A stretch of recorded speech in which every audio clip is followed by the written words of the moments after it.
कहानी शुरू होती है सन 1939 में। ये वो वक्त था जब वर्ल्ड वॉर 2 शुरू हो चुका था।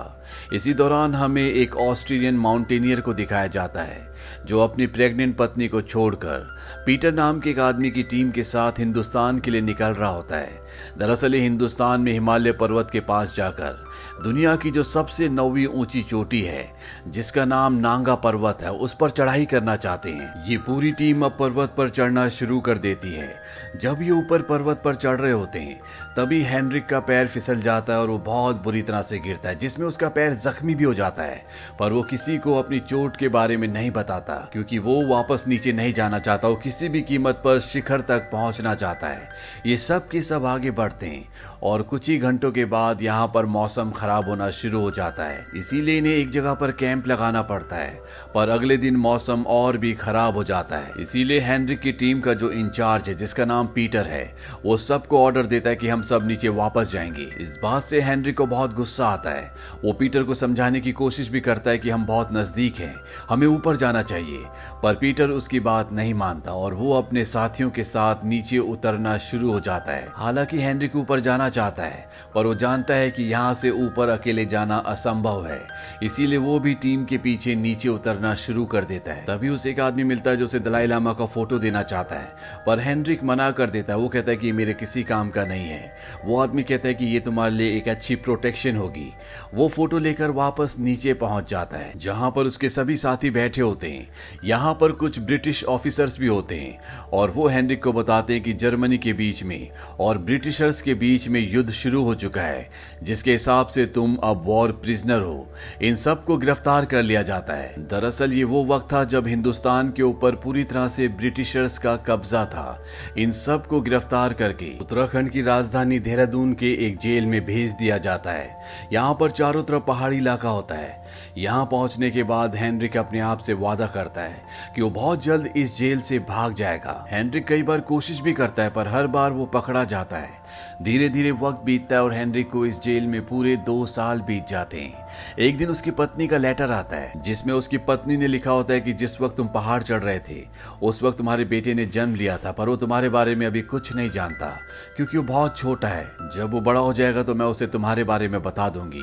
उसकी पत्नी ने डाइवोर्स पेपर्स भी भेजे होते हैं और लेटर में लिखा होता है कि मैं दूसरी शादी कर रही हूँ, प्लीज तुम डाइवोर्स पेपर पर साइन करके वापस भेज दो ताकि पेपर्स मिलते मैं दोबारा शादी कर लूँ। इस बात से हेनरिक को बहुत गुस्सा आता है, उसे बहुत दुख भी होता है और वो अपने आप को इस सजा देता है जिसमें वो जख्मी भी हो जाता है। धीरे धीरे वक्त बीतता है और साल आता है सन 1944 का, जहां पर हेनरिक को पता चलता है कि उसके कुछ साथी जेल से भागने की तैयारी कर रहे हैं। हेनरिक भी उनके साथ मिल जाता है। यहाँ पर ये सब के सब लोग हिंदुस्तान के लोगों की तरह कपड़े पहन लेते हैं और ब्रिटिशर्स को धोखा देकर हेनरिक और उसके साथी यहाँ से बाहर निकल जाते हैं। हेनरिक अपने साथियों को कहता है कि यहाँ से मैं अकेला ही सफर तय करूंगा और वो अपने साथियों को छोड़कर निकल जाता है। लेकिन उसे रास्ते का नहीं पता, न ही उसे मंजिल पता है कि उसे कहाँ जाना है। इसीलिए वो पहाड़ों की गुफाओं पर कई दिन गुजारता है और हर पल हर वक्त अपने बेटे को याद करता है जिसे उसने आज तक देखा भी नहीं है। हेनरिक को अपना पेट भरने के लिए मंदिरों से पैसे और खाना चुराना पड़ता है।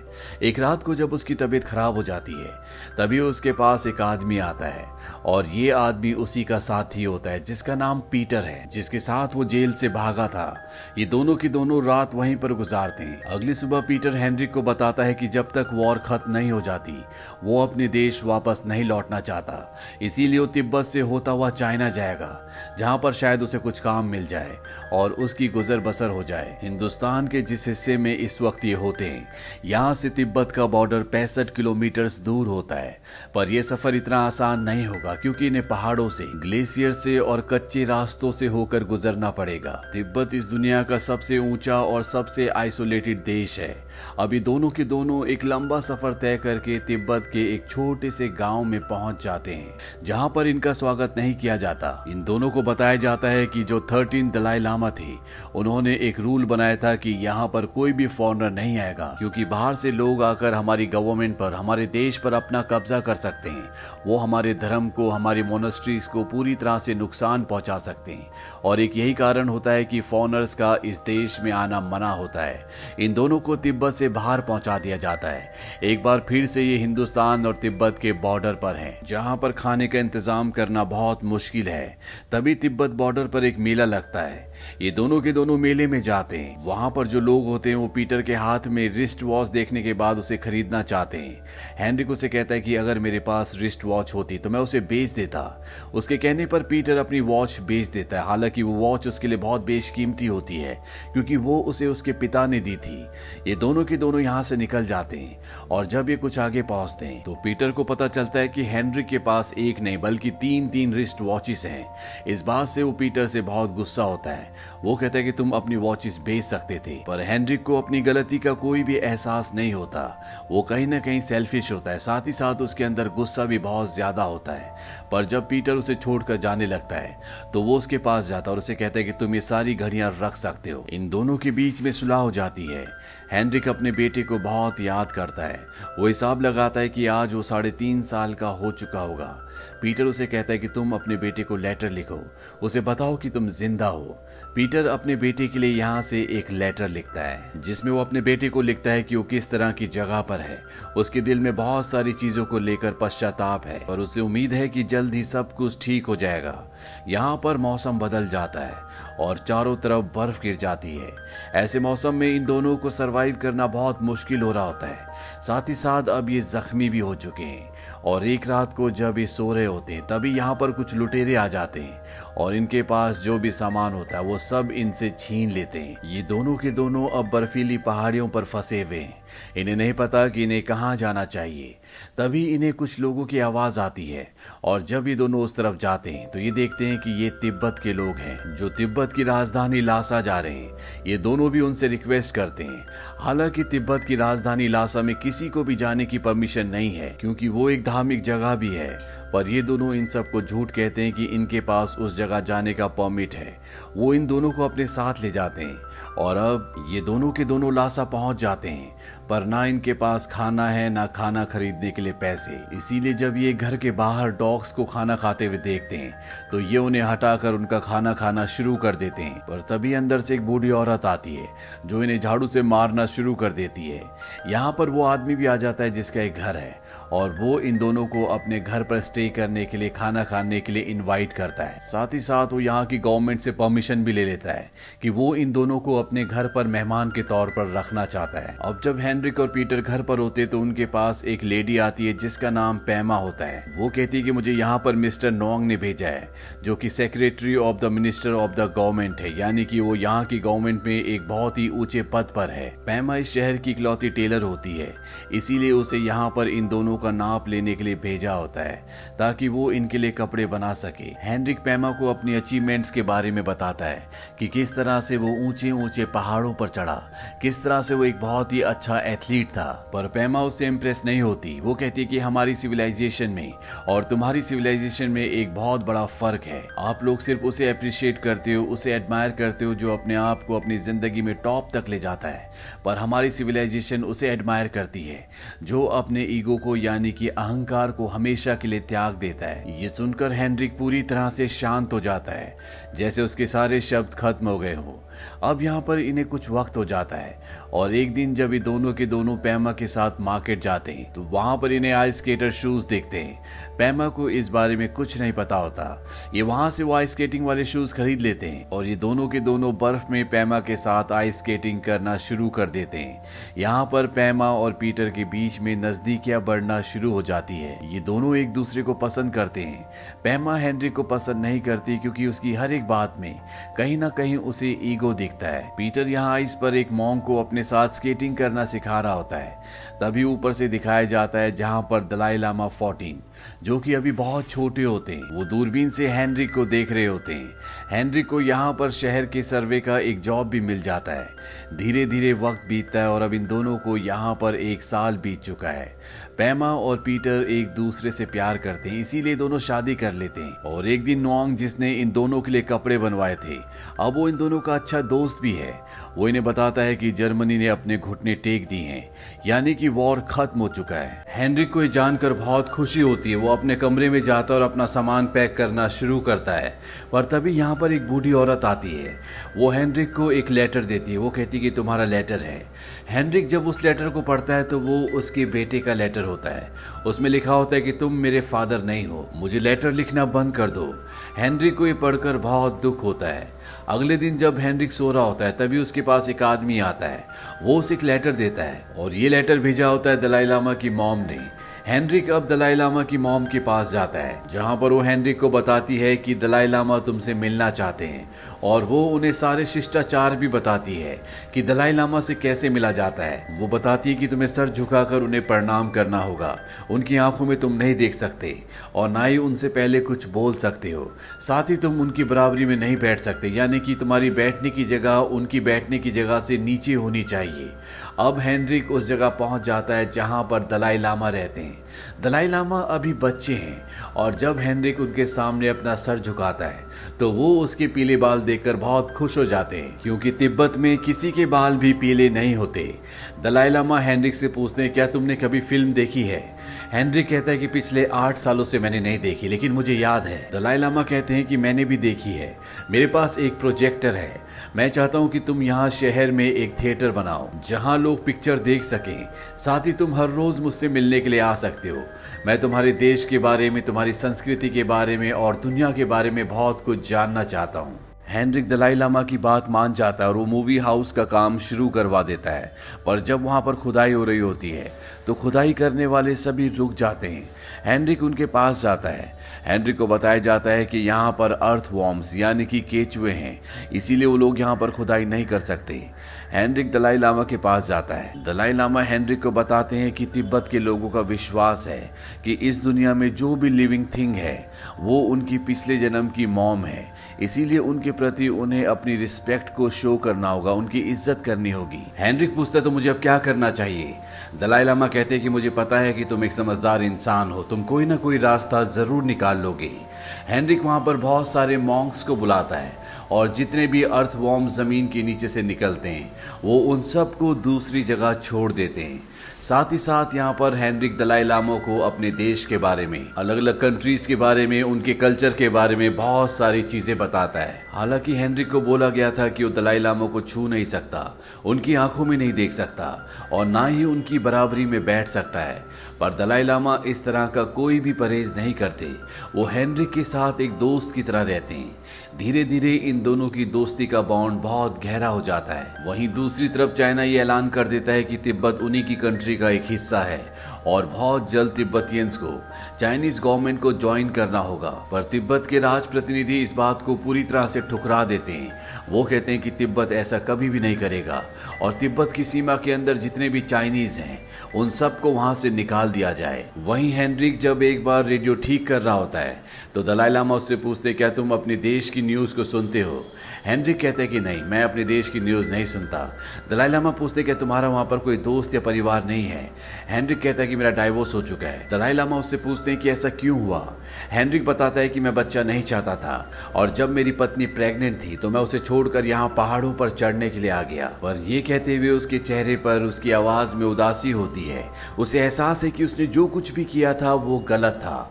हेनरिक अब यहाँ पर मूवी थिएटर भी तैयार कर देता है और जिस दिन क्रिसमस होता है वो सबको अपने घर पर इनवाइट करता है, अपने दोस्त पीटर को भी। वो उसे गिफ्ट देता है और ये गिफ्ट वही घड़ी होती है जो उसके पिता की थी, जो उसने हेनरिक के कहने पर मेले में बेच दी थी। इससे पता चलता है कि हेनरिक का जीवन अब पूरी तरह से बदल चुका है। यहाँ तिब्बतियंस के बीच में रहकर दलाई लामा के साथ से उसके जीवन में एक बहुत बड़ा बदलाव आया है। उसके अंदर जो भी ईगो था, जो भी गुस्सा था, अब वो बहुत हद तक कम हो चुका है। वहीं एक रात को दलाई लामा को सपना आता है कि जिस गांव में उनका जन्म हुआ था उस गांव को चाइनीज आर्मी ने पूरी तरह से तबाह कर दिया। उनके मंदिरों को यानी कि मोनेस्ट्रीज को पूरी तरह से तबाह कर दिया। कई बेगुनाह लोगों को और मॉन्क्स को मौत के घाट उतार दिया। इस सपने से वो बहुत बुरी तरह से डर जाते हैं, पर अगले दिन उन्हें पता चलता है कि जो सपना उन्होंने देखा था वो सब कुछ हकीकत में हुआ है। चाइनीज लोगों ने उनके गांव पर अटैक करके बहुत सारे लोगों को मार दिया है। इस घटना के बाद तिब्बत के लोग जो बहुत धार्मिक हैं, जो शांति, दया और दोस्ती में विश्वास रखते हैं, पहली बार अपनी आर्मी बनाते हैं जिसमें 8000 लोग होते हैं। हेनरिक को ये सब देखकर बहुत बुरा लगता है क्योंकि वो जानता है कि तिब्बत एक शांति और प्यार से रहने वाला देश है। वो अपने आसपास के लोगों के चेहरों पर डर देख रहा होता है। उसे एहसास होता है कि उसके देश ने जब दूसरे देशों पर हमला किया था जो उनसे कमजोर थे, तो उन देश वालों को कैसा लगा होगा। ये सोचकर उसे अपने आप पर शर्म आती है।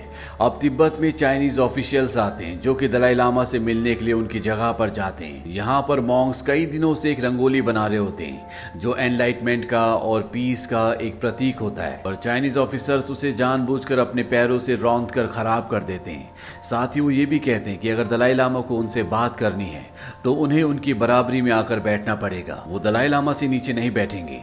दलाई लामा कहते हैं कि ठीक है, मैं नीचे आता हूँ, और वो उनसे भी नीचे बैठकर उनसे बात करना शुरू करते हैं। चाइनीज दलाई लामा को कहते हैं कि तिब्बत को चाइना का हिस्सा बनना पड़ेगा। दलाई लामा कहते हैं कि अभी उनकी कोरोनेशन सेरेमनी नहीं हुई, यानी कि जिस गद्दी पर उनका अधिकार है, उनका एक तरह से राज्याभिषेक यानी कि उनकी जो पदवी है उन्हें नहीं दी गई है, इसीलिए वो इस फैसले को नहीं ले सकते। इस बात से चाइनीज ऑफिशियल यहाँ से नाराज होकर चले जाते हैं और बहुत जल्द तिब्बत के ऊपर हमला कर देते हैं। यहाँ पर तिब्बत का सीनियर ऑफिसर जिसका नाम नोंग है, वो अपने सीनियर से कहता है कि हमें चाइनीज के आगे सरेंडर कर देना चाहिए, पर वो उसकी बात नहीं मानते। इसीलिए नोंग उस जगह जाता है जहाँ पर तिब्बत का सारा गोला बारूद होता है। वहाँ पर अपने एक आदमी को मशाल देकर उस पूरी जगह को ब्लास्ट कर देता है, जिस वजह से तिब्बत मात्र 11 दिन में इस जंग को हार जाता है। और जब चाइनीज ऑफिसर्स यहाँ पर तिब्बत में आकर तिब्बत के ऑफिसर से डॉक्यूमेंट्स में साइन करवाते हैं, तभी एक आदमी हेनरिक को बताता है कि ये सब का सब नोंग ने किया है। उसने उस जगह को पूरी तरह से तबाह कर दिया जहां पर हमारा पूरा गोला बारूद था। अगर वो हमारे पास होता तो हमारी गुरिल्ला सेना पहाड़ों में चाइनीज सेना को कई महीनों तक, यहाँ तक कि सालों तक भी उलझा कर रख सकती थी, और इसी बीच हम बाहर से मदद ले सकते थे।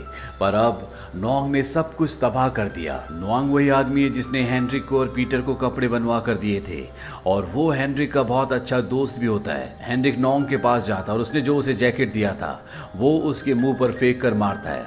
वो कहता है कि तुमने अपने देश से धोखा किया, तुम एक गद्दार हो। अगर मैं पहले जैसा इंसान होता तो मैं चाहता कि तुम मर जाओ, पर अब मैं चाहता हूं कि तुम लंबा जियो ताकि तुम्हारी शर्म, तुम्हारी शर्मिंदगी ताउम्र तुम्हारे साथ चलती रहे। ये कहकर वो वहां से निकल जाता और दलाई लामा के पास जाता है। वो दलाई लामा से कहता है कि उनका अब तिब्बत में रहना ठीक नहीं है। दलाई लामा उसे कहते हैं कि अगर किसी प्रॉब्लम का सॉल्यूशन हो तो उसके बारे में चिंता नहीं करनी चाहिए, अगर किसी बात का सॉल्यूशन ना भी हो तो उसके बारे में चिंता करके कोई फायदा नहीं होता, इसीलिए चिंता करना छोड़ दो। वैसे भी मेरी जिंदगी दूसरे लोगों के नाम है, उनकी सेवा से ही मुझे मोक्ष मिलेगा।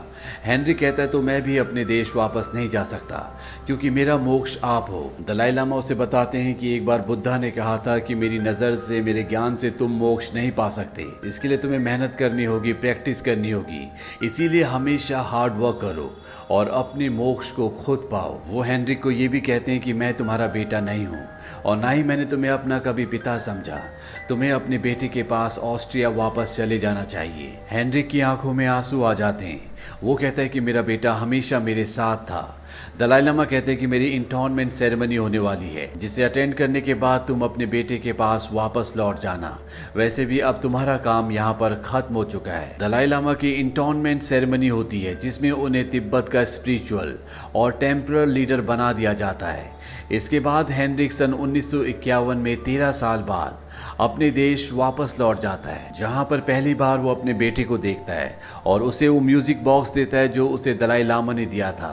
अब कई सालों बाद दिखाया जाता है कि हेनरिक और उसके बेटे के बीच में बहुत अच्छा बॉन्ड है और जिस तरह से वो खुद माउंटेन क्लाइंबिंग किया करता था उसी तरह से वो अपने बेटे को भी करवा रहा होता है। तिब्बत के सफर ने हेनरिक के पूरे जीवन को बदल दिया था। उसे जीवन की असलियत का पता चला। उसे पता चला कि पीस, लव यही दुनिया में सब कुछ है।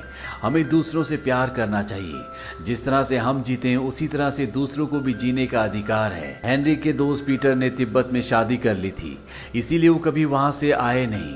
अंत में हमें बताया जाता है कि जब चाइना ने तिब्बत के ऊपर हमला किया था तो तिब्बत के 10 लाख लोग मारे गए थे। साथ ही तिब्बत की 6000 मोनेस्ट्रीज को यानी कि धार्मिक स्थानों को भी पूरी तरह से तबाह कर दिया गया था। दलाई लामा सन 1959 में हिंदुस्तान आ गए और आज भी वो हिंदुस्तान में ही है। उन्हें सन 1989 में दलाई लामा को दुनिया में शांति का संदेश फैलाने के लिए नोबेल प्राइज से सम्मानित किया गया। दलाई लामा और हेनरिक आज भी दोनों एक दूसरे के बहुत अच्छे दोस्त हैं। तो ये थी पूरी कहानी 7 इयर्स इन तिब्बत की। ये मूवी सन 1997 में रिलीज हुई थी। IMDb पर इसकी रेटिंग है 7.1।